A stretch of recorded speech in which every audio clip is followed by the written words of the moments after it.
सो hi guys, vector lesson का second part यहाँ पर स्टार्ट करते हैं। उसके पहले जो फर्स्ट पार्ट था उसको थोड़ा रिपीट कर लेते हैं। फर्स्ट पार्ट में अपन ने वेक्टर और स्केलर ये दो क्वांटिटी के बीच में डिफरेंस क्या था वो फाइंड आउट किए थे।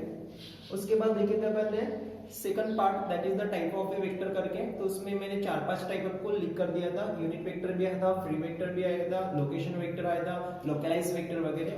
तो वो फर्स्ट पार्ट देख लेना।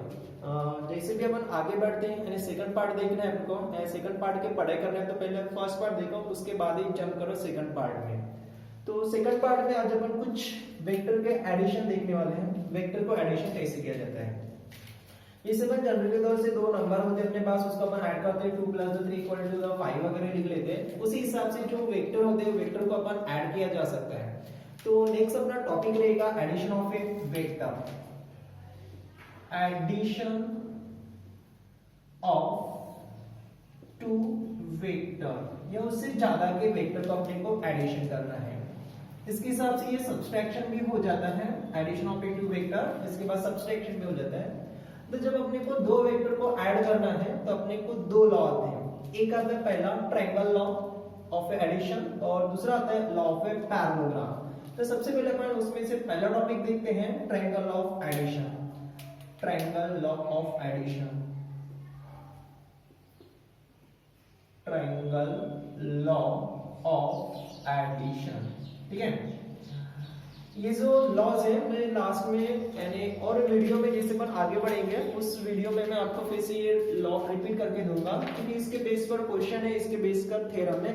लेकिन जो नया सिलेबस वेक्टर स्टार्ट यानी उन्होंने दिया है नए सिलेबस में, तो बहुत ही अलग से लेसन दिया हुआ है। बीच में कोई चीजें ऐड की हैं, पहले क्वेश्चन डाले फिर लास्ट में जाकर उसका एक्सप्रेशन दिया है या उसके बेसिक पर नॉलेज दिया है। तो उन्होंने पहले नॉलेज नहीं दिया, उन्होंने पहले डाल दिया क्वेश्चन, उसके बाद उसमें नॉलेज यानी बेस क्लियर दिया। तो अपन सबसे पहले बेस क्लियर कर लेते हैं, बाद में क्वेश्चन सॉल्व करेंगे। तो ट्रायंगल ऑफ एडिशन में वही चीज है, इसकी क्वेश्चन यानी फर्स्ट में दी है और लॉ बाद में दिया है, ठीक है। अब ट्रायंगल ऑफ एडिशन क्या होता है, तो मैं एक पॉइंट ले रहा हूं। जैसे मैं यहाँ पर एक पॉइंट लिया, ये मैं इसको ए पॉइंट मान लेता हूं। ए पॉइंट से मैं वेक्टर निकाल रहा हूं, यहां से एक वेक्टर इस डायरेक्शन में जा रहा है और दूसरा वेक्टर इस डायरेक्शन में जा रहा है। ट्रायंगल लॉ है तो ट्रायंगल बनना चाहिए ना, तो इसलिए मैं ट्रायंगल के हिसाब से ले रहा हूं। तो ये हो गया आपका ट्रायंगल करके, इसको मैं नाम देता हूं ए हो गया, इसको मैं सेकंड वर्टेक्स को मैं बी नाम देता हूं और इधर सी नाम देता हूं। तो जो भी वेक्टर यहां से निकल रहे हैं ना वो वेक्टर ये ए पॉइंट से निकल रहे हैं। तो इसका डायरेक्शन क्या हो जाएगा, ए से लेकर बी तक एक वेक्टर चला जाएगा और बी से लेकर सी तक दूसरा वेक्टर चला जाएगा। अब बात आती है बीसी वेक्टर की। तो बीसी वेक्टर क्या हो रहा है, जब ए से लेकर बी तक एक दूसरा वेक्टर जा रहा है, ए से लेकर बी तक सेकंड वेक्टर जा रहा है, ये बी वेक्टर यहां तक पहुंचने के बाद ये इधर आ सकता है, एक पॉसिबिलिटी है। दूसरी पॉसिबिलिटी क्या है, ए से निकला हुआ वेक्टर सी तक आ रहा है तो सी से निकला हुआ वेक्टर बी तक चला जाएगा। एंड इसमें दो डायरेक्शन आ सकते हैं, इस डायरेक्शन या ऊपर नीचे के डायरेक्शन में। तो मैं एक काम करता हूं, इसमें मैं नीचे के डायरेक्शन से एरो नोट करता हूं और एग्जांपल ले रहा हूं उसमें ऊपर के डायरेक्शन में नोट करूंगा, ठीक है। तो क्या हो गया, पहला साइड ए बी, ये हो गया ए सी और ये हो गया बी सी करके। अब ट्रायंगल लॉ का कहना क्या है, तो ये ट्रायंगल की जो तीन साइड मिले अपने को, A B side, B C side और ए सी साइड, तो ट्रायंगल लॉ का कहना है कि ये तीनों साइड का सम इक्वल टू 0 होता है करके। ये तीनों साइड का सम कितना होता है, 0। That call will be the triangle of addition. तो ट्रायंगल लॉ का स्टेटमेंट आपको लिखना है, तो ट्रायंगल लॉ का स्टेटमेंट रहेगा sum of all side of a triangle is equal to the 0 करके, ठीक है। तो मैं वो स्टेटमेंट इसको अप्लाई कर लेता हूं मैथमेटिकल। तो क्या हो जाएगा, फर्स्ट साइड हो जाएगा आपका ए बी वेक्टर करके, ठीक है। दूसरा साइड क्या बनेगा, बी सी वेक्टर करके, और प्लस तीसरा साइड ए सी नहीं बनेगा, सी ए बनेगा, that is the C A vector करके। ये हो गए तीनों साइड। अब तीनों साइड का सम कितना बोल रहा है, addition, triangle of addition equal to 0 बोल रहा है। लॉ ऑफ ए ट्रायंगल है sum of all side equal to the 0 करके, ठीक है। अब ये जो है ना सी ए साइड, मैं इसको इस साइड में भेज देता हूं सी ए वेक्टर को, दिखा जाएगा that is the A B vector plus B C vector is equal to positive उस साइड में गया तो माइनस सी ए वेक्टर हो जाएगा। That is the A B vector plus B C vector. अब देखो सी ए है, मेरे को ए सी वेक्टर लिखना है, ए सी वेक्टर लिखना है, मैंने सी ए ये साइड तीनों साइड है समय यहां से रोटेट आगे सी ए साइड से हो गया, तो सी ए वेक्टर मेरे को ए सी वेक्टर लिखना है। तो इसका मीनिंग क्या हो रहा है, ये जो वेक्टर है इस वेक्टर का मैं डायरेक्शन चेंज कर रहा हूं। सी ए वेक्टर है ये वाला, मेरे को लिखना है ए सी करके, तो ये वेक्टर का मैं क्या कर रहा हूं, डायरेक्शन को चेंज कर रहा हूं। तो जब मैं वेक्टर का डायरेक्शन चेंज करता हूं ना तो उसका साइन चेंज हो जाता है, ठीक है। तो ये माइनस है, मैं इसको ए सी वेक्टर लिखूंगा, इसका साइन चेंज हो जाएगा पॉजिटिव, तो वो नेगेटिव बनेगा। अब फिलहाल यहाँ पर क्या है, नेगेटिव है, तो वो कैसा जाएगा पॉजिटिव, यानी क्या हो जाएगा, will be the A C vector. ये माइनस का आ गया, ये सी ए था मैंने ए सी लिखा, इसका डायरेक्शन मैंने चेंज कर दिया। तो जब वेक्टर का अपन डायरेक्शन चेंज करते हैं तो उसका साइन भी चेंज होता है, तो यहाँ पर नेगेटिव था, यहाँ पर हो गया पॉजिटिव। ये जो लास्ट में स्टेटमेंट मिला, that the statement is called the triangle of addition करके। इसके बेस पर प्रॉब्लम भी है, प्रॉब्लम हम बाद में सॉल्व करने वाले हैं। तो देखो ट्रायंगल लॉ का सिंपल ध्यान में रखना, ये इतना ध्यान में रखने की कोई जरूरत नहीं। ट्रायंगल का स्टेटमेंट है कि sum of all side equal to the zero करके। अब मैं थोड़ा अलग से बता रहा हूं, सेम डायरेक्शन का लो, देखो A B vector B C vector ये इधर आ रहा है इधर, ये सेम डायरेक्शन, तो सी को ए की ओर आना चाहिए था, ए सी जा रहा है, ये अपोजिट डायरेक्शन जा रहा है। ये सेम डायरेक्शन की वैल्यू ये इक्वल हो जाएगा अपोजिट डायरेक्शन के साथ, ठीक है। नहीं समझ में आया तो दूसरा एग्जांपल दे रहा हूं। सो द सेकंड एग्जांपल देखो, सेम फर्स्ट ये ट्रायंगल है, इसको नाम दे रहा हूं मैं एल, एम और ये एन, ये हो गया ट्रायंगल। अब मैं एल से एम तक एक वेक्टर निकाल रहा हूं, एम से एन तक एक वेक्टर निकाल रहा हूं, और ये वाला इस साइड में चला जाएगा। इसमें और उसमें चीज सेम आ गई, तो ठीक है, मैं इसका डायरेक्शन ऊपर के डायरेक्शन से ले रहा हूं। अब इसको ट्रायंगल लॉ क्या बनेगा, ये ऊपर के डायरेक्शन है, ठीक है। तो इसको ट्रायंगल लॉ क्या बनेगा, so the by triangle law of addition, तो इसका ट्रायंगल ऑफ एडिशन क्या बनेगा, मैंने क्या बोला, सेम डायरेक्शन की वैल्यू, ये सेम डायरेक्शन इधर और इधर सेम, और इसका अपोजिट आ रहा है, तो सेम डायरेक्शन की वैल्यू ये इक्वल बनेगा अपोजिट डायरेक्शन। तो दो वेक्टर सेम डायरेक्शन, अब देखो एल से लेकर एन तक आया हुआ वेक्टर और एन से लेकर एल से एम तक और एम से एन तक, ये देखो इस डायरेक्शन और एक ऊपर के डायरेक्शन, और ये इधर की डायरेक्शन आना चाहिए, ये अपोजिट डायरेक्शन हो गया। एंड इन दो साइड का सम यानी सेम डायरेक्शन की वैल्यू ये बनेगा इसका डायरेक्शन। इसको ट्रायंगल लॉ अपन अप्लाई करेंगे तो ट्रायंगल में फंसेगा एल एम वेक्टर ये वाला प्लस द ये बनेगा एन एन वेक्टर, ठीक है, सेम डायरेक्शन और ये अपोजिट डायरेक्शन, तो एन एल ने लिखना है, क्या लिखना है, एल एम वेक्टर। ये हो गया ट्रायंगल ऑफ एडिशन। नहीं समझ में आया, और एग्जांपल ले दे अपन, नेक्स्ट एग्जांपल दे रहा हूं, ट्रायंगल चेंज कर रहा हूं second. So this will be the triangle, ठीक है, इसको नाम देता हूं अलग से करके x y z करके, ये x हो गया, ये y हो गया और ये z हो गया, तीन वर्टेक्स हो गए। x में वेक्टर निकाल रहा हूं, एक वेक्टर इस डायरेक्शन जा रहा है तो x इस डायरेक्शन जाएगा और ये ऊपर के डायरेक्शन से, ठीक है। डायरेक्शन वेक्टर लेसन में डायरेक्शन तो बहुत इंपॉर्टेंट है। अब इस चीज को मेरे को ट्रायंगल ऑफ एडिशन अप्लाई करना है, तो मेरा स्टेटमेंट बनेगा by triangle law of addition. तो ट्रायंगल ऑफ एडिशन क्या बनेगा, अब दो वेक्टर है जो सेम डायरेक्शन में जा रहे हैं, कौन से, x z और z y, देखो ये इधर और ये इधर सेम डायरेक्शन में जा रहा है और इसका अपोजिट डायरेक्शन, तो इसमें ट्रायंगल लगे बनेगा xz वेक्टर प्लस द दूसरे क्या बनेगा zy vector is equal to क्या बनेगा xz वेक्टर। ये हो गया आपका ट्रायंगल ऑफ एडिशन। तो ट्रायंगल लॉ में बस एक ही चीज ध्यान में रखना, सम ऑफ ऑल साइड, क्योंकि फॉर्मूले बहुत सारे हैं इस लेसन में, बहुत ही डाउट और बहुत ही हिंट वगैरह आने वाले हैं, तो छोटे छोटे कॉन्सेप्ट थोड़ा क्लियर रखो, स्टार्टिंग में क्लियर रखेंगे तो आगे प्रॉब्लम फाइंड आउट में उतना डाउट नहीं रहेगा। इसके बेस पर थ्योरम वगैरह सॉल्व कर लेंगे, ये चीज ज्यादा यूजफुल है। तो ट्रायंगल लॉ में क्या रहेगा, same sum of all side, सभी साइड का सम इक्वल टू 0, लेकिन अपने को अप्लाई करते समय ये अप्लाई नहीं करना है, ये वाला चीज जो मैंने अप्लाई करके दिया वो चीज ध्यान में रखना है। तो इसमें क्या बनेगा, सेम डायरेक्शन की वैल्यू हो जाएगा उसका opposite direction, that call will be the triangle of addition, ठीक है। तो जब अपन ऐड करते हैं दो वेक्टर उसके ज्यादा वेक्टर को, तो पहला लॉ आ रहा है ट्रायंगल ऑफ एडिशन। अब सेकंड, तो ऐसे दो लॉ है, एक ट्रायंगल लॉ और दूसरा है लॉ ऑफ पैरेललोग्राम। तो सेकंड लॉ है अपने पास, ये भी सिंपल है, लॉ ऑफ पैरेललोग्राम, पैरेललोग्राम, ठीक है। तो पैरेललोग्राम का ये लॉ क्या बोलता है, तो उसके पहले मैं थोड़ा डायग्राम निकाल लेता हूँ। डायग्राम किसका निकालना पड़ेगा मेरे को, पैरेललोग्राम। तो मैं यहाँ से एक पैरेललोग्राम राइट कर रहा हूँ। देखो ये हो जाएगा आपका पैरेललोग्राम। पैरेललोग्राम की एक चीज ध्यान में रखना, मैं इसको नाम दे रहा हूँ ए बी सी और द डी।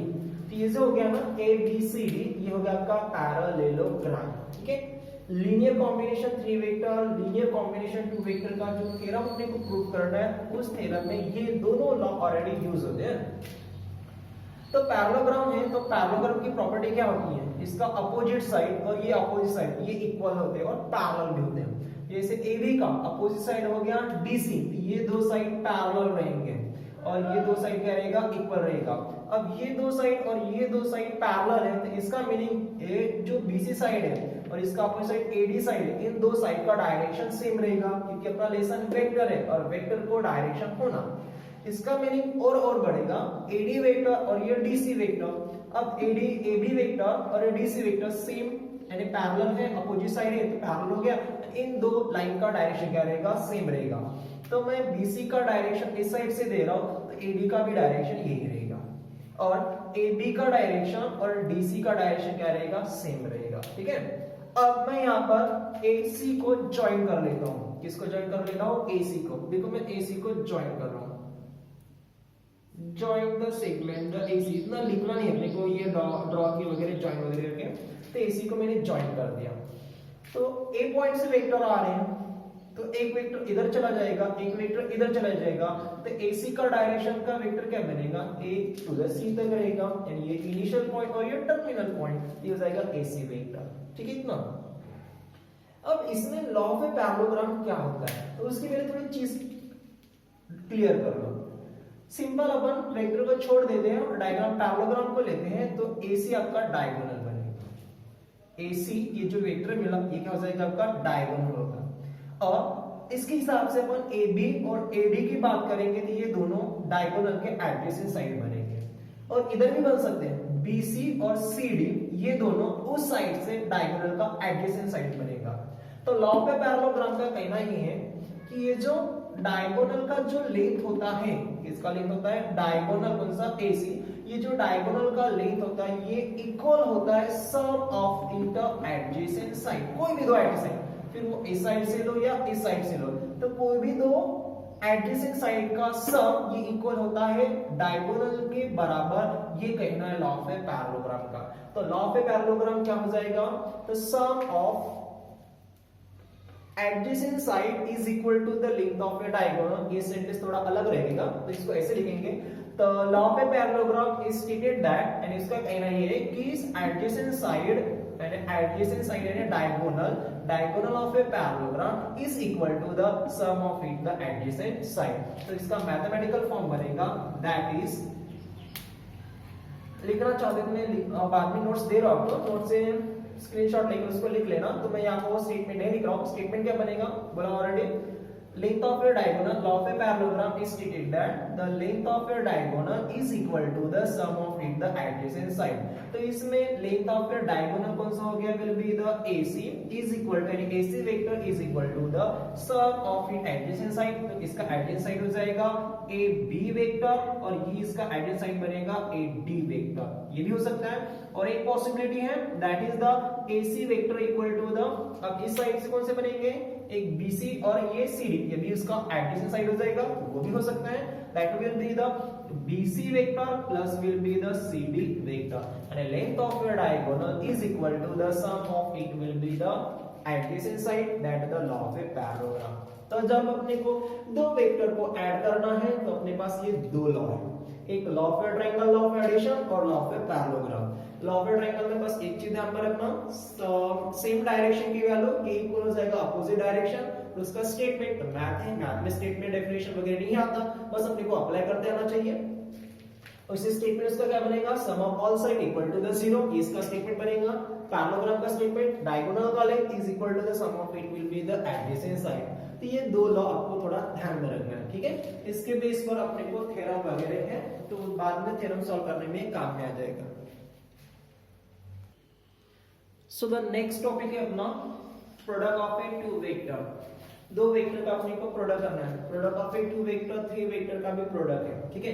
तो product of a two vector की अपन बात करते हैं जिसमें दो टाइप के प्रोडक्ट आते हैं। There are will be the two type of a product. First होता है इसमें डॉट प्रोडक्ट, डॉट प्रोडक्ट, और इसको डिनोट किया जाता है विल बी द डॉट से। इसका मीनिंग है, अभी तक अपन ने मैथ में कहीं क्रॉस का जैसे मल्टीपल कर दे दो नंबर, कभी डॉट दे देते थे कभी क्रॉस करते थे, दोनों का मीनिंग सेम होता था, लेकिन वेक्टर रिलेशन में इन दोनों का मीनिंग अलग होता है। तो there are the two type of will be the product. पहला हो गया आपका will be the dot product, यानी इसको मैं डॉट से डिनोट कर रहा हूं, और सेकंड बनेगा आपका will be the cross product, that call will be the cross product, ठीक है। ये हो जाएगा आपका क्रॉस प्रोडक्ट, यानी उसको क्रॉस से डिनोट करना है, यानी ऐसे डिनोट करना है। तो ये हो गया डॉट प्रोडक्ट और ये हो गया आपका क्रॉस प्रोडक्ट। तो there are the two type of a vector का प्रोडक्ट। अपन दो टाइप से इसका प्रोडक्ट कर सकते हैं, पहला हो जाएगा डॉट प्रोडक्ट और दूसरा बनेगा क्रॉस प्रोडक्ट। तो सबसे पहले अपन देखते हैं डॉट प्रोडक्ट। मैं फर्स्ट नंबर दे रहा हूं, that will be the dot product, dot product, ठीक है। इसको डॉट से डिनोट किया जाता है। अब डॉट प्रोडक्ट दो वेक्टर का अपन डॉट प्रोडक्ट कैसे करेंगे, तो उसके लिए मैं सबसे पहले दो वेक्टर लेता हूं। लाइक फर्स्ट रहेगा ए वेक्टर, वेक्टर डायरेक्शन देना बहुत जरूरी है। तो ए वेक्टर हो जाएगा आई वेक्टर ले रहा हूं प्लस ट्वाइस जे ले रहा हूं plus the thrice K vector, और दूसरा ले रहा हूं B vector will be equal to the that is the twice I plus J plus will be the K vector करके आई जे को थोड़ा डायरेक्शन दे देना, ठीक है। अब आपके मन में एक डाउट आया होगा कि इसमें जो आई जे है ये कहां से आया, तो आई जे है ना ये क्या होता है। देखो मैं थोड़ा इधर बता देता हूं, वैसे किताब में वो चीज मेंशन नहीं है। ये आपका ओरिजिन जब का वेक्टर रिलेशन है ना वो 3 डायमेंशन पर है, यानी 3 डायमेंशन में आपका 3 एक्सिस होगा। तो ये बनेगा आपका एक्स एक्सिस, ये हो जाएगा आपका वाई एक्सिस और ये रहेगा आपका जेड एक्सिस। जो एक्स एक्सिस है वाई एक्सिस और जेड एक्सिस, तो जो वेक्टर एक्स एक्सिस के अलोंग होता है उसको आई वेक्टर से डिनोट किया जाता है। y एक्सिस से इसके अलोंग जो वेक्टर होता है उसको j वेक्टर बोलते हैं, और z एक्सिस पर जो अलोंग होता है उसको k वेक्टर बोलते हैं। अब इसका मैग्नीट्यूड फाइंड करना है। जैसे ये b वेक्टर है तो x एक्सिस का मैग्नीट्यूड यानी i का कोएफिशिएंट यानी 2, ये इसका मैग्नीट्यूड रहेगा, मैग्नीट्यूड उसका लेंथ रहेगा। जैसे g वेक्टर y का लॉन्ग है तो y एक्सिस का मैग्नीट्यूड, तो y का कोएफिशिएंट यानी j का कोएफिशिएंट कितना है 1, इसलिए इसका मैग्नीट्यूड 1 बनेगा, उसी हिसाब से c रहेगा। तो आई जे के क्या होगा, आई जे के यानी आई जे के भी ये यूनिट वेक्टर ही होते हैं but along the coordinate axis, coordinate है एक्स एक्सिस वाई एक्सिस और जेड एक्सिस, ठीक है। ये चीज किताब में वगैरह नहीं है, टेक्स्ट बुक में नहीं है। तो उसी हिसाब से मैंने दो वेक्टर लिए, पहला वेक्टर ए और दूसरा वेक्टर बी करके। अब इस दो वेक्टर का मेरे को डॉट प्रोडक्ट करना है। कौन सा प्रोडक्ट करना है, डॉट प्रोडक्ट। तो देन देयर डॉट प्रोडक्ट, इन दोनों का डॉट प्रोडक्ट क्या बनेगा, देन देयर डॉट प्रोडक्ट, ठीक है। तो पहला वेक्टर है ए, डॉट बोलते तो डॉट से डिनोट कर रहा हूं, देखो डॉट से डिनोट किया, और सेकंड वेक्टर बी करके। तो ए वेक्टर लिख रहा हूं इस साइड में, ए वेक्टर अपने पास i plus twice j plus the thrice k vector dot है, और बी वेक्टर अपने पास ट्वाइस i कोई भी ले सकता प्लस द j और प्लस द k करके। ये हो गया आपका कौन सा वेक्टर, बी वेक्टर। अब ये दो वेक्टर का मेरे को प्रोडक्ट करना है, मल्टीपल करना है। तो मल्टीपल कैसे करेंगे, मैं सिंपल बता रहा हूं, ज्यादा टाइम या ज्यादा लेंथ नहीं बता रहा हूं। तो करना क्या, सिंपल, ये i और ये i, तो i का कोएफिशिएंट i के साथ मल्टीपल करना, प्लस उसके बाद j का कोएफिशिएंट j के साथ मल्टीपल करना, प्लस और k का कोएफिशिएंट k के साथ मल्टीपल करना, ठीक है। आपने पढ़े होंगे i को पूरे से मल्टीपल, फिर ट्वाइस j से मल्टीपल, फिर इस थ्राइस k से मल्टीपल, फिर प्रॉपर्टी लगाओ, पूरा हो जाएगा, लेकिन आंसर बराबर नहीं आएगा। और ये चीज लेते तो सिंपल जल्दी सॉल्व हो जाता है, और अपने को यही चीज फॉलो करना है और मार्क रिड्यूस नहीं होगा। तो मैंने क्या बोला, i का कोएफिशिएंट i के साथ मल्टीपल, प्लस j का कोएफिशिएंट j के साथ मल्टीपल, प्लस और k का कोएफिशिएंट k के साथ मल्टीपल। तो देखो अब इसका प्रोडक्ट क्या बनेगा, i का कोएफिशिएंट कितना है 1, इधर i का कोएफिशिएंट कितना है 2 करके, ये मल्टीपल है, प्लस j का कोएफिशिएंट कितना है 2 इनटू इधर j का कोएफिशिएंट कितना है 1, प्लस k का कोएफिशिएंट कितना है 3 इनटू इधर k का कोएफिशिएंट कितना है 1, ये इनटू है, ये डॉट नहीं है। अब कैलकुलेट कर लेते हैं, 1 into 2 2 plus 2 into 1 2 plus 3 into 1 कितना हो गया 3, ऐड कर लो 2 into 2 कितना 2 प्लस 2 4 प्लस 3 कितना हो गया 7, ठीक है। ये हो गया दोनों का प्रोडक्ट। अब मैंने दो वेक्टर का प्रोडक्ट किया तो अपने को एक नंबर आ गया, नंबर है 7 और 7 ये कांस्टेंट यानी इसको अपन स्केलर बोल सकते हैं, that will be the scalar करके, स्केलर यानी कांस्टेंट हो गया। तो जो डॉट प्रोडक्ट है ना उस डॉट प्रोडक्ट को अपन स्केलर प्रोडक्ट भी बोल सकते हैं, ठीक है। तो dot product is known as will be the scalar product, okay. लिख लेते हैं आप सेंटेंस, तो dot product is known as scalar product, क्योंकि उन दोनों का प्रोडक्ट अपने को एक कांस्टेंट देता है इसलिए उसको स्केलर प्रोडक्ट कहा जाता है, that will be the scalar product, ठीक है। अब मेरे को डॉट प्रोडक्ट का डेफिनेशन ये हो गया, इस दोनों का प्रोडक्ट हो गया, ज्यादा कुछ नहीं करना है। जिस दो वेक्टर का अपन को प्रोडक्ट करना है तो i का कोएफिशिएंट i के साथ मल्टीपल करना, j का कोएफिशिएंट j के साथ मल्टीपल, k का कोएफिशिएंट k के साथ मल्टीपल कर देना, जो भी नंबर रहेगा वो स्केलर मिलेगा कांस्टेंट, ये हो गया उसका डॉट प्रोडक्ट। इसलिए अपने को जो आंसर आ रहा है ना, कभी भी स्टूडेंट डाउट रहते हैं, डॉट को कभी क्रॉस लिखते हैं, क्रॉस को भी डॉट, यानी वेक्टर प्रोडक्ट क्या होता है स्केलर प्रोडक्ट। तो जब अपन डॉट लेते थे कांस्टेंट आता है, constant and constant is scalar, that call will be the dot product is called will be the scalar product. अब डॉट प्रोडक्ट का डेफिनेशन क्या है, ये डेफिनेशन बहुत काम में आएगा थ्योरम प्रूव करते समय। तो by definition of a dot product, bye definition of dot product का डेफिनेशन क्या बनेगा, ये दो वेक्टर ले रहा हूं मैं, पहला वेक्टर a है, सेकंड वेक्टर b है, इन दोनों का डेफिनेशन क्या बनेगा, मैं डेफिनेशन बोल रहा हूं, प्रोडक्ट नहीं बोल रहा हूं। तो पहला vector a vector dot the b vector, इसका डेफिनेशन होता है मैग्नीट्यूड ऑफ ए वेक्टर, कल देखे थे मैंने, यानी इसके पार्ट फर्स्ट में वीडियो में, magnitude of a first vector into the, ये इनटू है, magnitude of a second vector into the cosine angle between the them करके, cosine angle between the them. तो by definition of a dot product हो जाएगा दो vector कोई भी हो, जैसे a b, तो magnitude of a first vector into magnitude of a second vector, जिसमें p q वेक्टर लेता हूं तो magnitude of A p vector into magnitude of A q vector into the cos of a theta, theta है क्या, तो दो vector के बीच का जो एंगल है, वैसे अपन देखने वाले हैं दो बीच का एंगल कैसे क्या होता है करके, ये टॉपिक बाद में, ठीक है। तो ये सिंपल से ध्यान में रखना। अब अपने पास दो वेक्टर गिवन रहेंगे, जैसा यहाँ पर डायग्राम देखो, ये first vector that is the a vector और ये second vector that is the b vector, a vector और b वेक्टर। अब ये दो वेक्टर के बीच में देखो यहाँ पर एक छोटा सा एंगल बन गया, that is called the angle. तो ये जो एंगल है ना वो एंगल होता है cos के साथ, इसको बोलते हैं will be the angle between the two vector, ये फर्स्ट वेक्टर सेकंड वेक्टर दोनों के बीच का angle that is the theta. और मेरे को ये थीटा निकालना है, क्या निकालना है, थीटा। तो मैं डायरेक्टली थीटा नहीं निकालूंगा इस फार्मूले से, इस फार्मूले से क्या निकालूंगा मैं, cos थीटा, जो भी नंबर रहेगा उसको बाद में cos को साइन में, डायरेक्टली मेरे को थीटा तो नहीं मिलेगा ना इस फार्मूले के हिसाब से, तो मेरे को सबसे पहले cos थीटा निकालना पड़ेगा, फिर cos को साइन में भेजना पड़ेगा, इनवर्स जितना वैल्यू रहेगा वो थीटा का। तो cos थीटा निकालने का फार्मूला क्या बन जाएगा, ये चीज यहीं पर है, ठीक है। तो मैं इधर ही लिख रहा हूं साइड चेंज करके, ये cos थीटा, तो एक्स्ट्रा ये दोनों हो गया, उसको इस साइड पे भेज देता हूं, ये मल्टीपल है, इस साइड में तो डिवाइड और साथ में साइड चेंज, तो क्या बनेगा इस side a vector dot the b vector divide bye multiple है, इस साइड में तो divide and magnitude of a first vector into magnitude of a second vector, ये हो गया that is the angle between the two vector. The angle between two vector का formula cos theta, dot में cos आता है, cross में sin आता है, देखने वाले होंगे। तो डॉट क्या हो गया, cos theta equal to a dot b vector divide by magnitude of a vector into the magnitude of a b vector, ठीक है।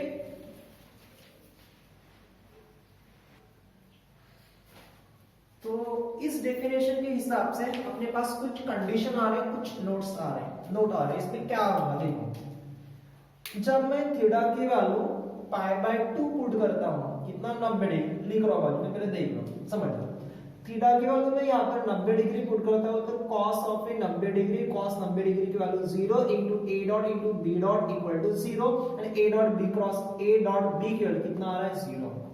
जब दो वेक्टर का डॉट प्रोडक्ट ले रहा हूं, बाद में देखो ऐसे जाएगा, if बाद में नोट अच्छी तरह से लिख कर दे रहा हूं, if थीटा की वैल्यू मैं 90 डिग्री रख देता हूं, थीटा की वैल्यू इक्वल टू कितना पाई बाय 2 यहां पर, तो क्या हो जाएगा उस डेफिनेशन में a dot b equal to magnitude of first into magnitude of a second into cos of a, theta की वैल्यू पाई बाय 2।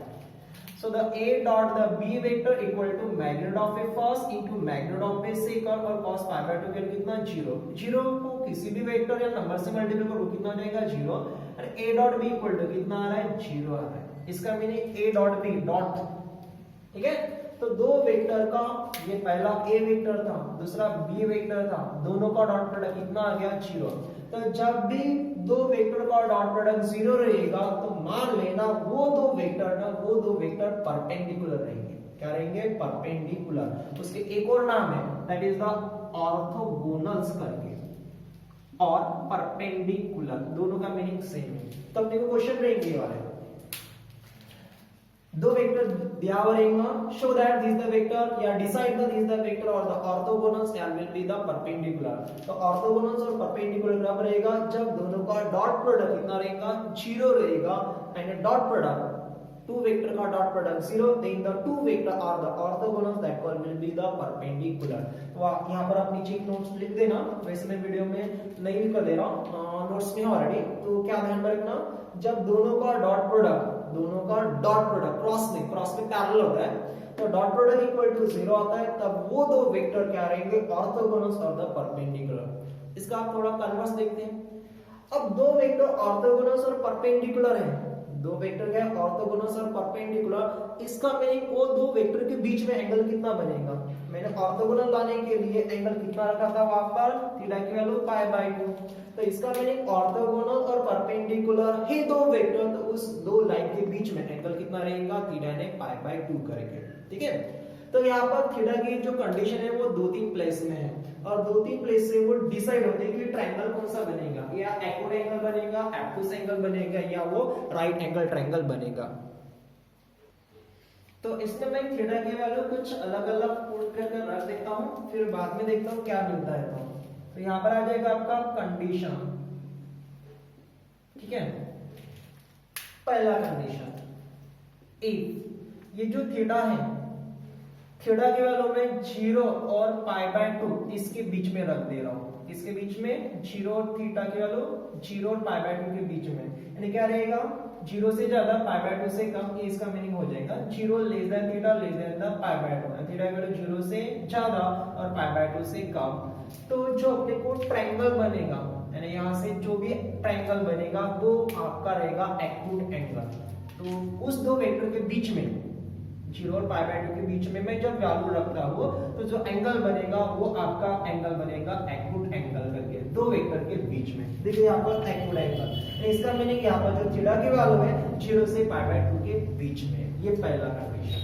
अब दूसरा कंडीशन, मैं थीटा की वैल्यू एग्जैक्टली π/2 पुट करता हूँ, तो दो वेक्टर का क्या आ रहा है? परपेंडिकुलर आ रहा है। वैसे इसमें कंडीशन आ रहा है, ये ऐसे आएगा, a vector dot the b vector, यहाँ पर लेस है, यहाँ पर ग्रेटर विल बी द 0 रहेगा, 0 से ज्यादा रहेगा। ठीक है, sorry less than will be the 0, 0 से कम रहेगा।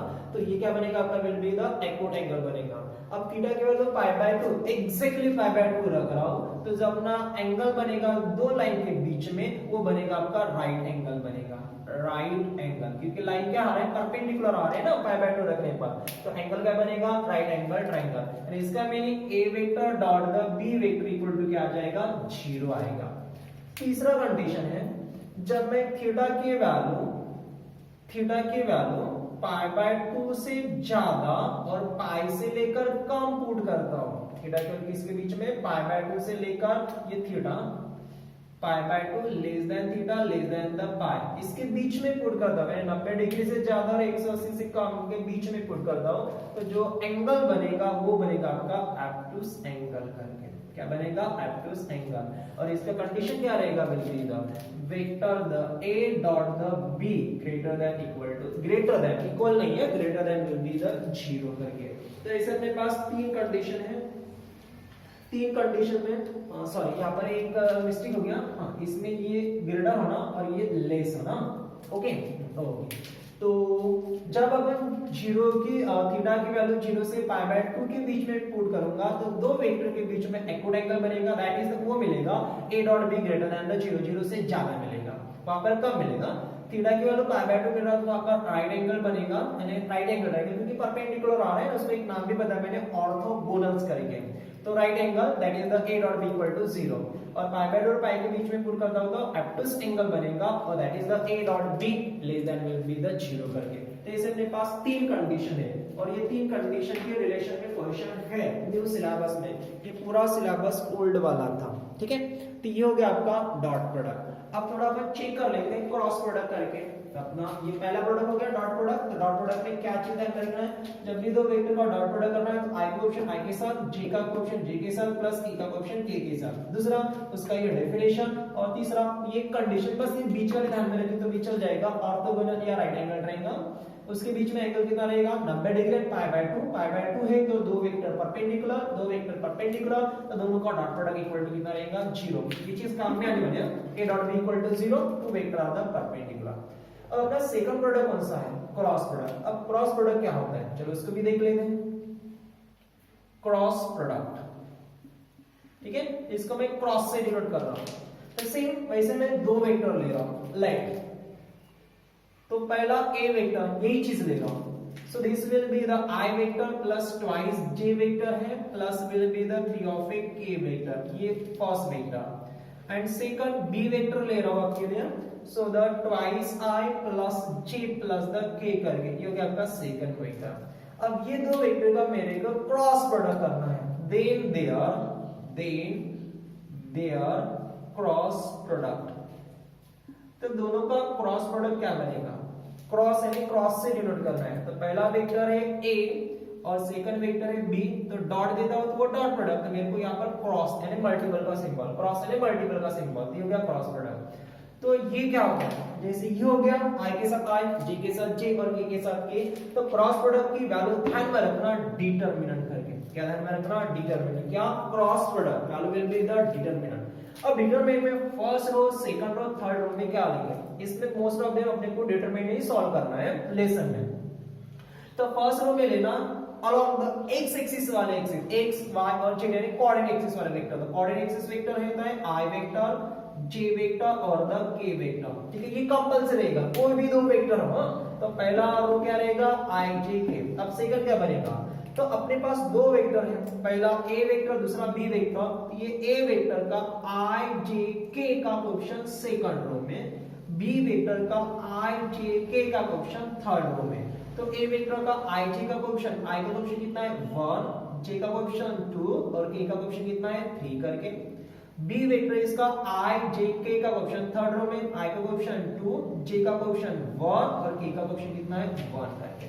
अब ये क्या है डिटरमिनेंट, समझ में है क्या, क्रॉस प्रोडक्ट यानी फर्स्ट में i j के रहेगा रो में, फर्स्ट वेक्टर का i j का ऑप्शन फर्स्ट सेकंड रो में सेकंड और ये थर्ड रो में। अब इसको सॉल्व कर लेते हैं। वैसे आपको डिटरमिनेंट सॉल्व करते आ रहे हैं, मैट्रिक्स लेसन में ऑलरेडी वो पढ़ चुके हैं, तो मैं डायरेक्ट ले रहा हूं i वेक्टर, तो ये number of a row number of a column, इन दोनों का क्रॉस मल्टीपल, तो 2 into 1 2, 1 into 3 कितना हो गया 3 करके, बीच में साइन माइनस, नेक्स्ट साइन आता है माइनस, सेकंड वेक्टर है j करके, j की अपन बात करते हैं तो ये हो जाएगा नंबर ऑफ ए रो, ये नंबर ऑफ ए कॉलम, तो 1 into 1 1, 2 into 3 कितना हो गया 6, बीच में साइन माइनस। नेक्स्ट रहेगा plus k vector will be the k में number of a row number of a column, तो 1 into 1 1 और 2 into 2 कितना हो गया 4 करके, बीच में साइन रहेगा माइनस करके। थोड़ा कैलकुलेट कर लेते हैं, i वेक्टर 2 3 -1, ठीक है, माइनस j वेक्टर है 1 6 कितना हो गया -5 हो गया, plus the k into the और 1 4 कितना हो गया -3 करके। तो i into -1 minus i vector minus minus plus 5 into z हो जाएगा 5j वेक्टर और ये प्लस into माइनस -3 वेक्टर। तो देखो दो वेक्टर का मैंने क्रॉस प्रोडक्ट किया तो अपने को एक नया वेक्टर मिला, क्या मिला एक नया वेक्टर, यानी यहाँ पर अपने को एक वेक्टर मिल रहा है, क्या मिल रहा है वेक्टर। इसलिए ये जो क्रॉस प्रोडक्ट है इसको वेक्टर प्रोडक्ट कहते हैं। जैसे यहाँ पर डॉट प्रोडक्ट एक क्या मिला था कांस्टेंट मिला था, इसलिए वो स्केलर प्रोडक्ट, उसके हिसाब से क्रॉस प्रोडक्ट में अपने क्या मिला एक दो वेक्टर का प्रोडक्ट क्या मिला, अपने को तीसरा वेक्टर मिला, इसलिए इसको बोलते हैं वेक्टर प्रोडक्ट। यानी cross product is also called as the, क्या बोलेंगे इसको, cross product is also known as vector product, क्या बोलेंगे इसको वेक्टर प्रोडक्ट करेंगे, ठीक है। तो ये चीज ध्यान में रखना। तो क्रॉस प्रोडक्ट यानी वेक्टर प्रोडक्ट और डॉट प्रोडक्ट यानी कौन will be the scalar product. अब सेम इसका भी डेफिनेशन इसके हिसाब से हो जाएगा। तो by definition of cross product, bye definition of cross product, अब इसमें डेफिनेशन क्या आने वाला है, तो पहला वेक्टर क्या है अपना A vector cross the B vector, ठीक है। इसमें मैग्नीट्यूड होता है, magnitude of A cross B vector. यहाँ पर नहीं था, ए डॉट बी सिंपल था, यहाँ पर क्रॉस प्रोडक्ट का मैग्नीट्यूड होता है, same equal to the magnitude है। तो magnitude of a first vector A है, second vector into the magnitude of a second vector, same इसके जैसा ए वेक्टर बी वेक्टर, लेकिन यहाँ पर डॉट, लेकिन वो मैग्नीट्यूड में नहीं है, इसमें मैग्नीट्यूड में है। और into the sine of angle between the them, जैसे दो बीच वेक्टर के बीच में एंगल थीटा, लेकिन वहां पर कॉस और वहां पर क्या है साइन करके। तो मैं यहाँ से साइन का फॉर्मूला निकाल लेता हूँ, तो साइन थीटा क्या हो जाएगा, ये चीज याद रह जाएंगे, a cross the b vector magnitude of और divide by the magnitude of a vector into the magnitude of a b vector करके। तो ये हो गया by definition of will be the cross product, ठीक है। और वो था अपना डॉट प्रोडक्ट करके। तो क्रॉस प्रोडक्ट में कोई कंडीशन वगैरह नहीं है, पर फिलहाल मैं एक कंडीशन आपको बता देता हूँ, ये चीज ठीक है ना। क्रॉस में एक वेक्टर मिला इसलिए वेक्टर प्रोडक्ट हो गया, और इसका डेफिनेशन मैग्नीट्यूड होता है, मैग्नीट्यूड क्रॉस का, पहले ए क्रॉस बी निकाल, फिर उसका magnitude A vector into the magnitude of B vector divide by the sine of angle between the two vector. तो इसमें एक कंडीशन है, जैसे यहाँ पर A dot B equal to कितना आ गया 0 करके, तो उसके हिसाब से अपन क्रॉस प्रोडक्ट का वैल्यू 0 निकालते हैं, यानी इसमें 0 रहेगा, यानी first the if the theta equal to the 0 रहेगा, क्योंकि साइन थीटा की वैल्यू 0 रहेगा, तो क्या हो जाएगा a cross the b vector equal to 0 आएगा।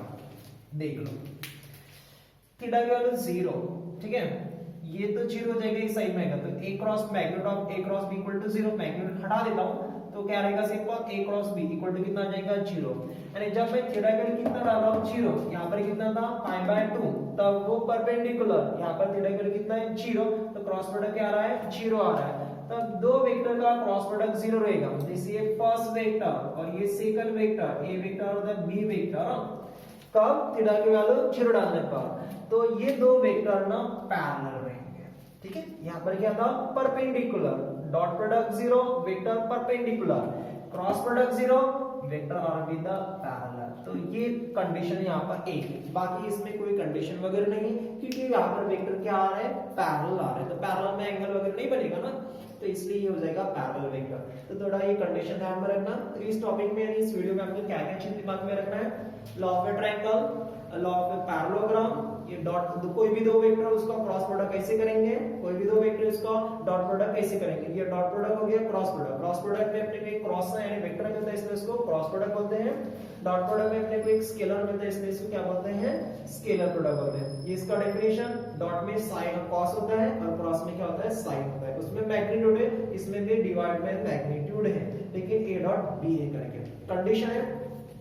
इसके बीच में अलग डालते हैं तो अपन एक्यूट एंगल मिलेगा, 90 डालते हैं तो राइट एंगल ट्रायंगल, और यहाँ पर एक्यूट एंगल।